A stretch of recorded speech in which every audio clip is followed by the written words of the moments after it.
नमस्कार, मेरा नाम है आकांक्षा राय। टॉकिंग पॉलिटी में आपका स्वागत है। फ्रेंड्स, हम लोग BHU MA political science entrance exam के क्वेश्चन पेपर्स की वीडियो सीरीज कवर कर रहे हैं। इस एग्ज़ाम में टोटल 120 क्वेश्चंस पूछे जाते हैं। हम लोग पूरे 5 साल के पेपर्स को डिस्कस करेंगे। हर साल के क्वेश्चन पेपर को हम 6 वीडियोज़ में डिस्कस करेंगे। एक वीडियो में 20 क्वेश्चन ही डिस्कस किए जाएंगे।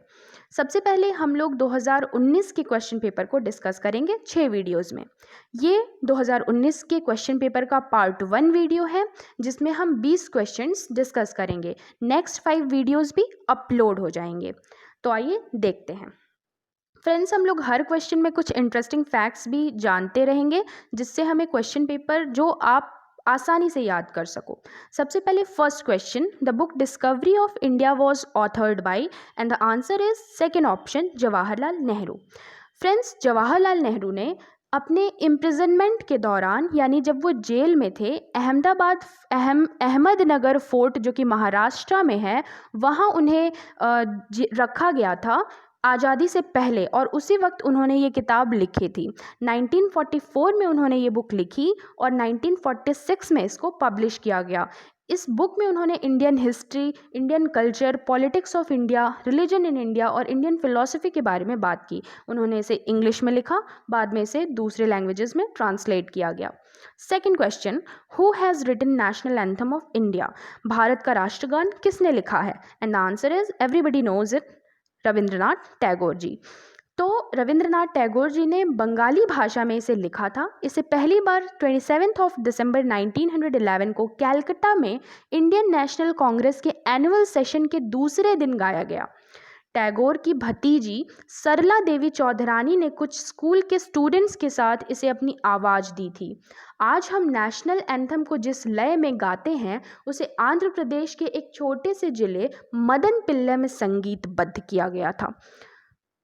सबसे इम्पॉर्टेंट चीज़, prevention of insults to national anthem act 1971 की धारा 3 के तहत राष्ट्रगान के नियमों का पालन नहीं करने पर और इसके अपमान करने पर कड़ी कार्रवाई की जाती है। Move on to the third question. Who was the chairman of drafting committee of Constitution of India? Friends, Bharat के संविधान को लिखने के लिए कॉन्स्टिट्यूएंट असेंबली को इलेक्ट किया गया था। उसमें अलग अलग कमिटीज़ बनाई गई थी, जैसे drafting committee, union power committee, union constitution committee. Bhimrao Ramji Ambedkar drafting committee के चेयरमैन थे। Fourth question, politics among nations was written by, and the answer is Hans J Morgenthau. Hindi में पॉलिटिक्स अमंग नेशन नामक पुस्तक लिखी थी, and answer is Hans J Morgenthau. तो friends, जो hence मॉर्गेंथो हैं, इनके बारे में इंटरनेशनल रिलेशंस जब आप पढ़ते हैं तो बहुत सुनने में आता है। ये इंटरनेशनल रिलेशन से क्वेश्चन है। Politics among nations, the struggle for power and peace, ये पूरा नाम है इस किताब का। और ये एक पॉलिटिकल साइंस की बुक है जिसे हैंस मॉर्गेंथो ने लिखा था। 1948 में पब्लिश हुई थी ये बुक, और ये बुक पॉलिटिकल रियलिज्म के कॉन्सेप्ट को इंट्रोड्यूस करती है, और ये पावर पॉलिटिक्स के रियलिस्ट व्यू को प्रेजेंट करती है।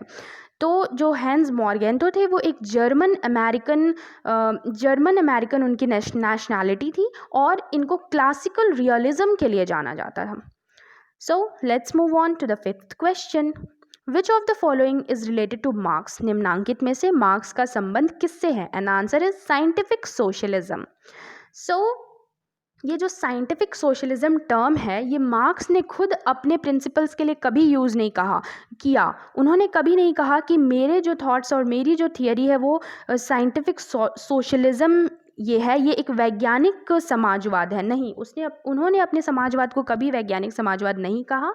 जो फ्रेडरिच एंजल्स थे, फ्रेडरिच एंजल्स ने मार्क्स के द्वारा established social economic political principles को साइंटिफिक सोशलिज्म कहा। तो ये हमेशा याद रखना है कि मार्क्स ने खुद नहीं कहा, खुद ये टर्म नहीं दिया साइंटिफिक सोशलिज्म। इससे जो है फ्रेडरिच एंजल्स ने ये टर्म यूज़ किया था मार्क्स के लिए, मार्क्स की थियोरी के लिए। ठीक है। Sixth question, state is march of god on earth, whose statement is this? तो famous German philosopher JWF Hegel ने कहा, ये स्टेटमेंट दिया, और इस स्टेटमेंट से वो जो गॉड हैं जो एक सुपरस्टिशियस है एलिमेंट है उसको रैशनल एलिमेंट में ट्रांसफॉर्म कर दिया उन्होंने। जो सब्जेक्टिव बीइंग जो गॉड हैं उनको ऑब्जेक्टिव रियलिटी में ट्रांसफॉर्म कर दिया इस स्टेटमेंट से। तो ये हीगल का स्टेटमेंट है। अब जो 7th क्वेश्चन है, who wrote on liberty. So on liberty किसने लिखी? तो ऑन लिबर्टी जो बुक है वो जॉन स्टुअर्ट मिल यानी कि J.S. मिल ने लिखी 1859 में। और वो ये कहते थे उनके अकॉर्डिंग जब तक किसी इंसान का कोई एक्शन दूसरे इंसान को हार्म नहीं कर रहा है तब तक किसी को भी ये राइट नहीं है कि वो लीगली उस इंसान के एक्शंस को रोक के इन्फ्रिंज करे। कोई नहीं रोक सकता, चाहे वो गवर्नमेंट हो, चाहे सोसाइटी हो, चाहे वो इंडिविजुअल हो। कब तक नहीं रोक सकता? जब तक वो उस इंसान के एक्शंस किसी और इंसान को हार्म ना कर रहे हो, उसे कोई रोक नहीं सकता, कोई इन्फ्रिंज नहीं कर सकता लीगली। ठीक है, तो ये जो था जॉन स्टुअर्ट मिल ने ये बुक लिखी थी ऑन लिबर्टी 1859 में। ठीक है। 8th question is the Emile was the treatise of. The Emile नामक ग्रंथ है and the answer is first option Rousseau. Right. तो एमाइल जो है इस ग्रंथ का एक और नाम है जिसे कहते हैं ऑन एजुकेशन। तो टाइटल से समझ में आता है कि एजुकेशन के ऊपर ये बुक है। तो ये बुक जो है नेचर ऑफ एजुकेशन और नेचर ऑफ मैन के बारे में बात करती है। जीन जैक रूसो ने इसे लिखा था। वो फ्रेंच थी उनकी नेशनैलिटी। और इस ग्रंथ का जो सब्जेक्ट है वो है पेडागॉगी। पेडागॉगी क्या है? Pedagogy is a method and practice of teaching. ठीक है, तो ये बुक उसी के बारे में बात करती है। बेसिकली ये एजुकेशन और उसके नेचर और ह्यूमन नेचर के बारे में बात करती है। और ये 1762 में ये पब्लिश हुई थी और इंग्लिश में पब्लिश हुई थी 1763 में। और इसके बारे में एक इंटरेस्टिंग फैक्ट ये है कि द एमाइल का एक सेक्शन है जिसकी वजह से जिसको बैन कर दिया गया था पेरिस और जेनेवा में।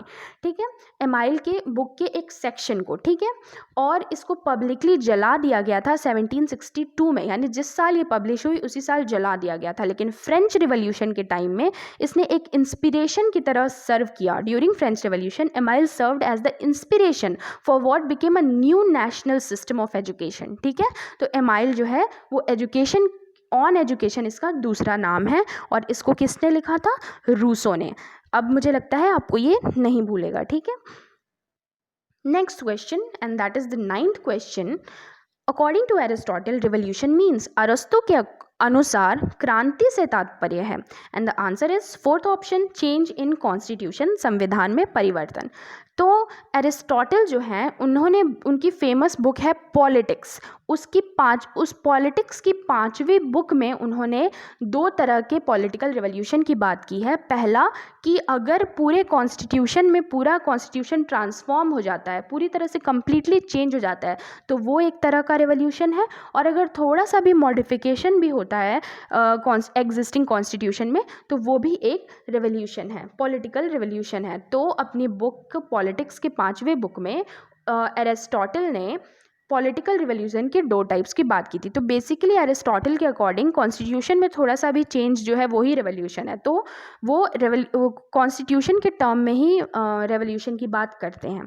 ठीक है, and the 10th question theory of forms is related to and answer is Plato. यानी कि आकार का सिद्धांत प्लेटो से संबंधित है। थियोरी ऑफ फॉर्म्स को ही थियोरी ऑफ आइडियाज़ कहते हैं। इसमें पूरा लेक्चर हमने कवर किया है, अगर आपने नहीं देखा है तो टॉकिंग पॉलिटी पे जाके ज़रूर देखिए। ठीक है, तो प्लेटो जो हैं वो उन्होंने थियोरी ऑफ फॉर्म्स या थियोरी ऑफ आइडियाज़ को दिया था।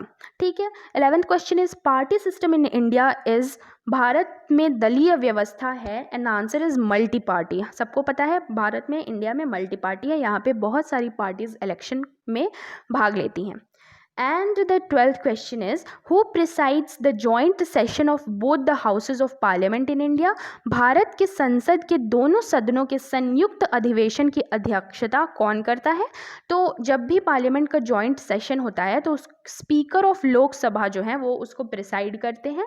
और ये जॉइंट सेशन जो है वो प्रेसिडेंट बुलाते हैं।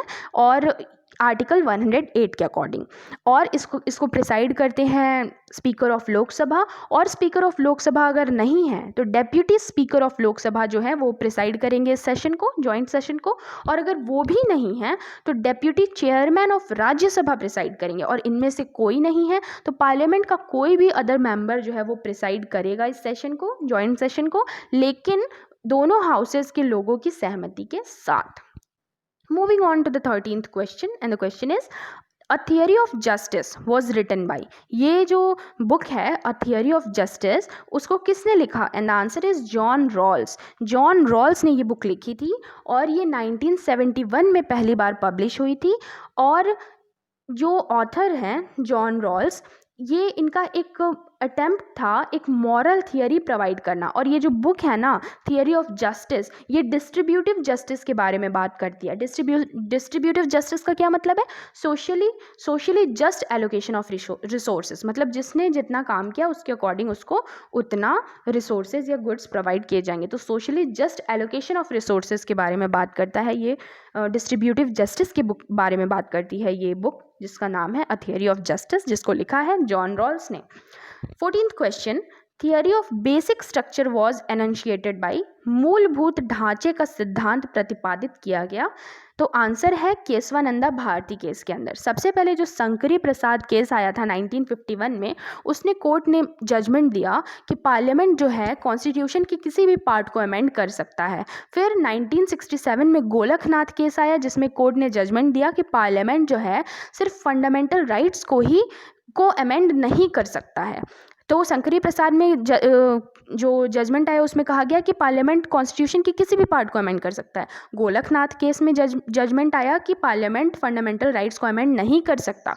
फिर केशवानंदा भारती का केस आया 1973 में, जिसमें जजमेंट आया कोर्ट से कि फंडामेंटल की कॉन्स्टिट्यूशन में कुछ अमेंडमेंट्स तो किए जा सकते हैं, फंडामेंटल राइट्स में भी कुछ अमेंडमेंट्स किए जा सकते हैं, लेकिन बेसिक स्ट्रक्चर जो कॉन्स्टिट्यूशन का है वो चेंज नहीं होना चाहिए। तो बेसिक स्ट्रक्चर जो है वो प्रतिपादित किया गया केशवानंदा भारती केस के अंदर। Now moving on to the 15th question, and the question is the main leaders of the Swaraj party, यानी कि स्वराज दल के मुख्य नेता कौन थे? एंड द आंसर इज third option which is Motilal Nehru and CR Das. तो देखो जो स्वराज पार्टी है उसको कांग्रेस खिलाफत स्वराज पार्टी भी कहते हैं। इसके फाउंडर हैं मोतीलाल नेहरू और CR दास। हमें पता है कि नॉन कोऑपरेशन मूवमेंट जो गांधी जी ने स्टार्ट किया था उसमें उन्होंने कहा था कि कोई भी जो है लेजिस्लेचर का बॉयकॉट करना है, ठीक है, कोई भी लेजिस्लेचर ज्वाइन नहीं करेगा, मतलब लेजिस्लेचर को कम्प्लीटली बॉयकॉट करना है। लेकिन जब चौरी चौरा कांड के बाद महात्मा गांधी ने नॉन कोऑपरेशन मूवमेंट वापस ले लिया तो कांग्रेस में जो है वो एक दरार आ गई। प्रो चेंजर्स और नो चेंजर्स जो है आपस के नाम से जो है बट गया कांग्रेस। प्रो चेंजर्स वो थे जो चाहते थे कि पार्लियामेंट में जो लेजिस्लेचर है उसमें पार्टिसिपेट किया जाए, और नो चेंजर्स चाहते थे कि ना किया जाए। तो इसी के दौरान 1922 में कांग्रेस के गया सेशन में CR दास ने एक प्रपोजल रखा to enter into the legislature, कि लेजिस्लेचर में एंटर करना चाहिए। ये एक उनका प्रस्ताव था। CR दास प्रो चेंजर के दल में आते थे, लेकिन ये डिफीट हो गया ये प्रपोजल। तब CR दास ने अदर कुछ लीडर्स के साथ मिलकर कांग्रेस के साथ ब्रेकअप कर लिया और वहीं स्वराज पार्टी बनाई, और स्वराज पार्टी 1 जनवरी 1923 को बनी, और इसके प्रेसिडेंट बने CR दास और इसके सेक्रेटरी बने Motilal Nehru. So moving on to the 16th question, and the question is from the following which pair is correct? तो देखो अमेरिका और पार्लियामेंट, तो देखो अमेरिका का जो लेजिस्लेचर है उसका नाम कांग्रेस है और उसके 2 चैम्बर्स हैं, द हाउस ऑफ रिप्रेजेंटेटिव और सीनेट। तो वो पार्लियामेंट उसको नहीं कहते हैं। तो अमेरिका में पार्लियामेंट नहीं है, अमेरिका में कांग्रेस है, ठीक है, तो ये तो गलत हो गया। फिर फ्रांस का कांग्रेस, ये तो गलत ही है क्योंकि कांग्रेस अमेरिका का है, फ्रांस में कांग्रेस नहीं हो के लेजिस्लेचर को कांग्रेस नहीं कहते हैं। ब्रिटेन का पार्लियामेंट, ये ऑप्शन सही है, ब्रिटेन के लेजिस्लेचर को पार्लियामेंट कहते हैं और उसके भी 2 हाउसेज हैं, हाउस ऑफ कॉमन्स और हाउस ऑफ लॉर्ड्स। और चाइना डाइट, नहीं ये भी गलत है, क्योंकि द नेशनल डाइट जो है वो जापान का बाई कैमरल लेजिस्लेचर है, ये भी 2 हाउसेज में बटा हुआ है। जो लोअर हाउस है उसको हाउस ऑफ रिप्रेजेंटेटिव्स और जो अपर हाउस है उसे हाउस ऑफ काउंसिलर्स कहते हैं। So the correct answer is the third answer which is Britain parliament, Britain संसद। Now moving on to the 17th question and the question is father of scientific management is, यानी कि वैज्ञानिक प्रबंध के जनक कौन है, and the answer is FW Taylor. अब देखो फ्रेडरिक विंस्लो टेलर और FW टेलर जो हैं वो एक अमेरिकन मैकेनिकल इंजीनियर थे जो इंडस्ट्रियल एफिशिएंसी को इम्प्रूव करना चाहते थे और वो एक मैनेजमेंट कंसल्टेंट और एक एफिशिएंसी एक्सपर्ट भी थे। अब टेलर जो थे वो एफिशिएंसी मूवमेंट के इंटेलेक्चुअल लीडर्स में से एक थे और उनको फादर ऑफ साइंटिफिक मैनेजमेंट कहा जाता था और फादर ऑफ इंडस्ट्रियल इंजीनियरिंग भी कहा जाता था। ठीक है, तो father of scientific management is FW Taylor. Moving on to the 18th question, and the question is Hawthorne experiment were conducted in Hawthorne प्रयोग संचालित किए गए कहाँ पे, and answer is Western Electric Company. अब देखो ये जो हाउथॉर्न एक्सपेरिमेंट है वो एक स्टडी है ह्यूमन रिलेशन के ऊपर जिसको 1924 और 1932 के बीच में कंडक्ट किया गया था। और ये जो हाउथॉर्न एक्सपेरिमेंट है वो Hawthorne plant of Western Electric company के वर्कर्स के ऊपर कंडक्ट किया गया था और इसे किया था Elton mayo and Fritz royalist Berger ने 1920 में शिकागो के अंदर। ठीक है, तो ये था हाउथॉर्न एक्सपेरिमेंट जो कि शिकागो में हुआ था, 2 लोगों ने मिलकर किया था। ये जो बेसिकली जो है ये जब आप किसी इंसान को ऑब्जर्व करते हो तो उसके बिहेवियर में कुछ चेंजेस आ जाते हैं, तो उसी रिएक्शन को स्टडी करता है ये एक्सपेरिमेंट। ठीक है, the Hawthorne experiment refers to a type of reactivity in which individual modify an aspect of their behaviour in response to their awareness of being observed.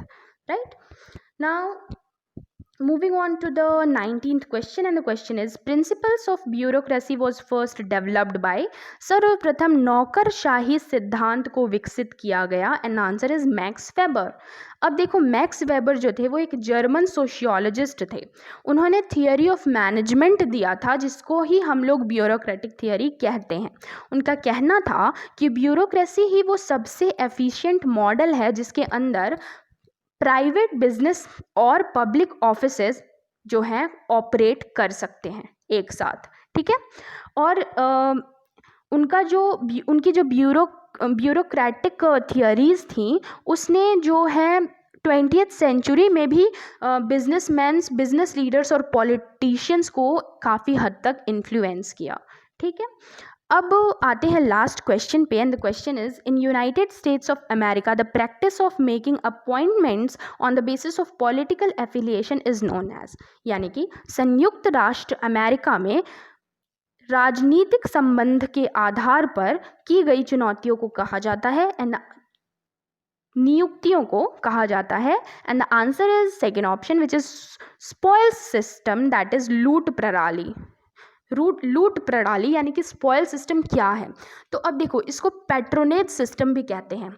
America में ये सिस्टम चला था, इसमें यह था कि जो भी लोग जीतते थे, जो पार्टी जीतती थी, जो लोग जीतते थे वो अपने फ्रेंड्स, रिलेटिव्स या फिर अपने जिन्हें वो चाहते थे अपने रिलेटिव्स को, अपने फ्रेंड्स को वो जो है गवर्नमेंट जॉब्स दे देते थे। सिविल सर्विसेज की जो जॉब्स हैं या जो भी other public officers government job है वो जो पार्टी जीतती थी वो अपने रिलेटिव्स और फ्रेंड्स को दे देती थी। इसको ही स्पॉइल सिस्टम कहा गया।